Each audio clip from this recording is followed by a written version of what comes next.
Halo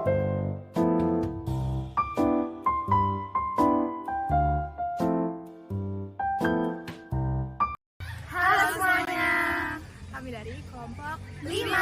Di sini kami akan melakukan sampling. Tujuan kami melakukan sampling adalah untuk memenuhi tugas PJBL dari mata kuliah Sistematika Hewan 1. Lokasi tempat pengambilan sampling kita dilakukan di sekitar Fakultas Biologi. Sebelum melakukan sampling, perkenalkan dulu anggota kelompok kami. Saya sendiri Diabedatusnya dengan NIM B1A0220005. Saya Cika Lintang Putri dengan NIM 003.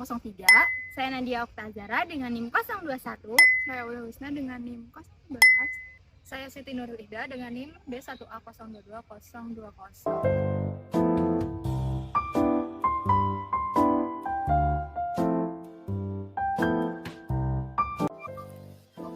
Sampling merupakan teknik yang digunakan untuk melakukan pengambilan sampel dalam suatu penelitian.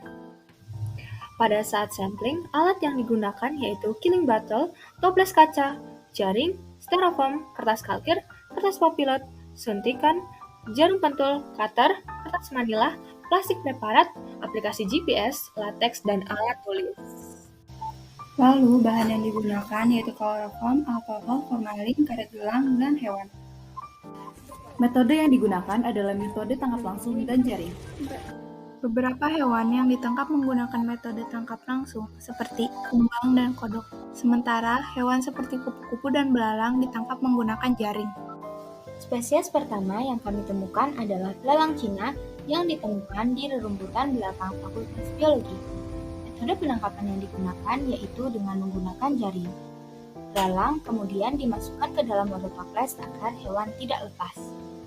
Spesies kedua yang ditemukan adalah kupu-kupu yang ditemukan di semak-semak dengan metode penangkapan menggunakan jaring.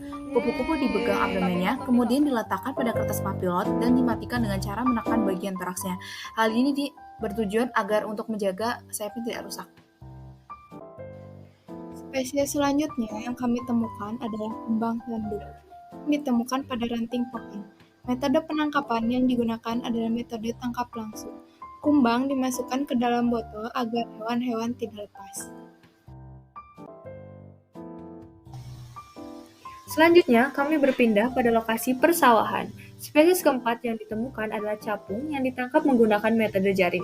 Capung dipegang bagian abdomennya, kemudian diletakkan pada kertas papilot dan dimatikan dengan cara menekan bagian toraks agar sayap capung tidak rusak. Spesies terakhir yang kami temukan adalah kodok rumah yang ditemukan di kolam. Metode penangkapan yang digunakan adalah dengan metode tangkap langsung. Kodok dimasukkan ke dalam botol agar tidak lepas. Setiap spesies yang ditemukan, lokasinya dicatat dengan bantuan aplikasi GPS untuk mengetahui latitude, longitudinal, dan ketinggian tempat spesies tersebut ditemukan. Selanjutnya, kodok yang sudah ditangkap akan dimatikan dengan menggunakan killing bottle yang sudah berisi kloroform. Kemudian, kodok yang sudah mati akan disuntik menggunakan formalin untuk mengawetkan bagian dalam tubuh si kodok tersebut. Proses selanjutnya adalah pembuatan awetan basah menggunakan alkohol. Kodok yang sudah disuntik akan direndam menggunakan alkohol. Ini dia kodok yang sudah diawetkan. Proses ini juga berlaku untuk pembunuhan serangga menggunakan killing bottle yang di dalamnya sudah terdapat kloroform. Biasanya serangga yang dimasukkan ke dalam killing bottle adalah serangga yang berbahaya, yang menyengat seperti tawon. Dan di sini kita memasukkan kumbang.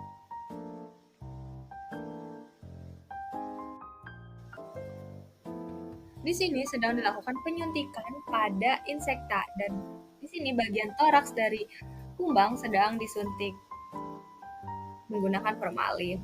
Kemudian di sini juga ada belalang Cina yang disuntik bagian perutnya menggunakan formalin dan di sini toraks dari belalang disuntik menggunakan formalin juga. Bagian yang disuntik menggunakan formalin pada insekta yaitu bagian abdomen dan juga toraks. Dan di sini ada kupu-kupu yang sedang disuntik dengan formalin juga. Kemudian dilakukan persiapan tempat untuk mounting dan penempelan spesimen. Di sini kita menggunakan styrofoam yang dipotong-potong. Kemudian, spesimen yang memiliki sayapnya dibentangkan di atas styrofoam. Sayap yang keras dibentangkan sebesar 120 derajat, sementara sayap yang lunak dibentangkan sebesar 90 derajat. Kemudian, sayap yang sudah direntangkan diapit dengan kertas papilot dan juga styrofoam. Kemudian, jarum pentul ditusuk di kertas papilot untuk menekan sayap agar tetap membentang.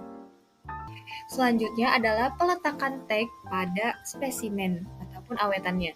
Nah, di tag sendiri itu ada nama dari si penemu, kemudian longitude dan latitude, kemudian ada tanggal penemunya dan spesimen keberapa.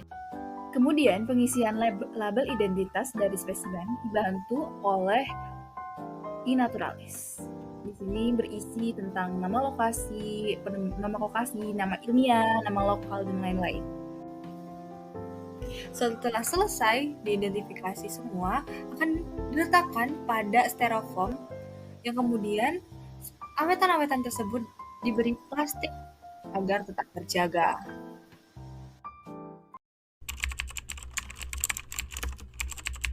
Capung sambar hijau atau Orthopterum sabina berasal dari famili Libellulidae yang memiliki karakteristik berupa tubuh yang lebar dan pipih. Dengan persebaran yang masih banyak di seluruh benua kecuali benua Antartika dan memiliki jumlah lebih dari 3.000 spesies. Capung sambar hijau atau Orthopterum sabina berasal dari ordo Odonata atau ordo capung dengan karakteristik tubuh berupa panjang 3,5 cm sampai 4,5 cm dengan toraks yang besar dan berwarna hitam dan hijau. Memiliki sayap yang besar dengan warna bening yang berpaduan dengan warna hitam dan hijau. Lalu habitat dari capung sambar hijau adalah di dekat perairan seperti danau, sungai, dan selokan. Spesies selanjutnya yang ditemukan adalah dari famili Bufonidae. Famili Bufonidae sendiri memiliki karakteristik berupa kelenjar paritoid yang jelas serta memiliki garis yang memanjang antara mata sampai dengan ujung moncong. Spesies ini kemudian diidentifikasi sebagai Dutapinus melanosticus karena memiliki jari yang berselaput dan ujungnya yang membulat. Dutapinus melanosticus sendiri juga memiliki karakteristik berupa kulit yang memiliki tekstur yang terlihat jelas dan juga bintik bonteng yang juga jelas. Spesies ini sering ditemukan di beberapa habitat seperti hutan hujan dan juga tempat-tempat yang lembab di perairan air tawar. Balang merupakan hewan yang termasuk ke dalam famili Acherididae. Famili Acherididae ini memiliki ciri khas, memiliki antena yang lebih pendek, serta tubuh yang berwarna kecoklatan. Spesies ini memiliki nama ilmiah Acherididae. Spesies ini memiliki karakteristik yaitu kepalanya membesar dan kaki yang panjang untuk memungkinkan melompat jarak jauh. Nah, habitat belalang ini termasuk ke dalam habitat yang terdapat di lahan terbuka seperti padang rumput, semak belukar, dan lahan pertanian. Kumbang tanduk atau Silatrus gideon berasal dari famili Scarabidae dengan karakteristik yaitu tubuhnya berbentuk bulat telur, memanjang, berwarna hijau kecoklatan. Nah, spesies ini memiliki ciri-ciri berwarna coklat, gelap, sampai hitam mengkilap dengan satu tanduk yang menonjol pada bagian kepala. Ciri khas pada spesies ini yang jantannya itu memiliki tanduk lebih panjang daripada betinanya.